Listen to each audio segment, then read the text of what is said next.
दोस्तों नमस्कार। मैं आपका विकास जो कि आप लोगों को हॉरर कहानियाँ देता रहता हूँ। और हमारी कहानी इतनी डरावनी होती है कि सुनकर आपके रोंगटे रोंगटे खड़े हो जाएंगे।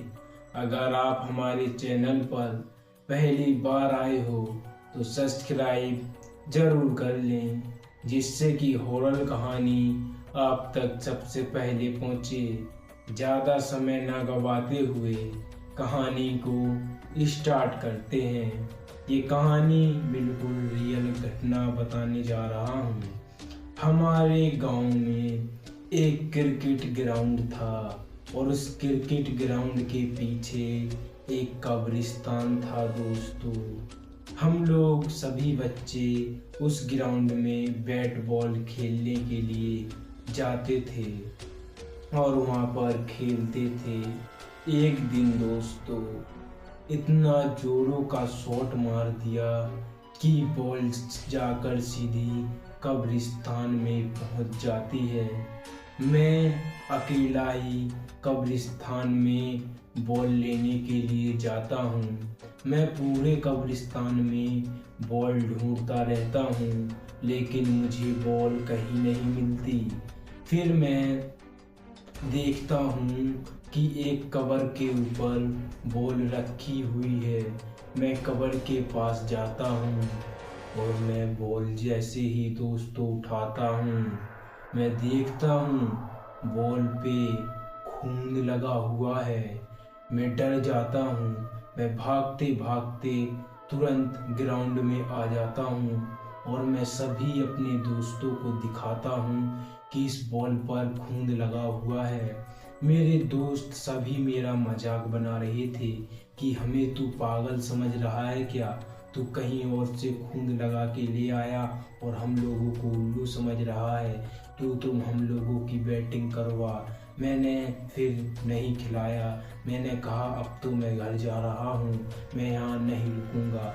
मैं अपनी बैट बॉल लेके वहाँ से आ जाता हूँ। मैं यही बात घर बताता हूँ। मेरे मम्मी पापा कहते हैं तू पागल होते जा रहा है क्या? ऐसी चीज़ें कुछ नहीं होती। फिर मैंने भी इन चीज़ों पे इग्नोर करके मैं अपने कमरे में आया और बैट बॉल को अपनी गोदरेज के अंदर रख दिया और गोदरेज का लॉक भी दोस्तों लगा दिया।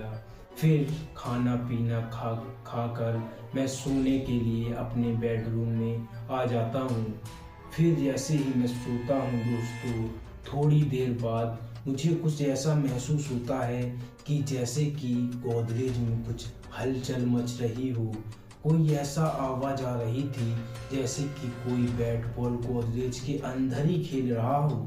मैं डर गया और मैं पसीने में बहने लगा दोस्तों। लेकिन फिर मैंने हिम्मत जुटा के उठने का फैसला किया और फिर मैं दोस्तों उठकर गोदरेज का लॉक खोलकर देखता हूँ तो गोदरेज में बैट बॉल बिल्कुल सेफ रखे हुए थे। फिर मैं सो जाता हूँ। अगले सुबह फिर से यही बातें मैं मम्मी पापा को बताता हूँ।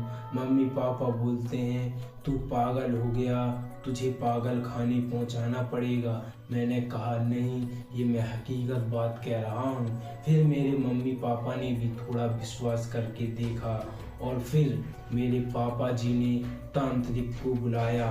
तांत्रिक ने हमारे घर के बीच में एक चौक बनाया पहले और फिर वहाँ पर पूजा पाठ करने लगा।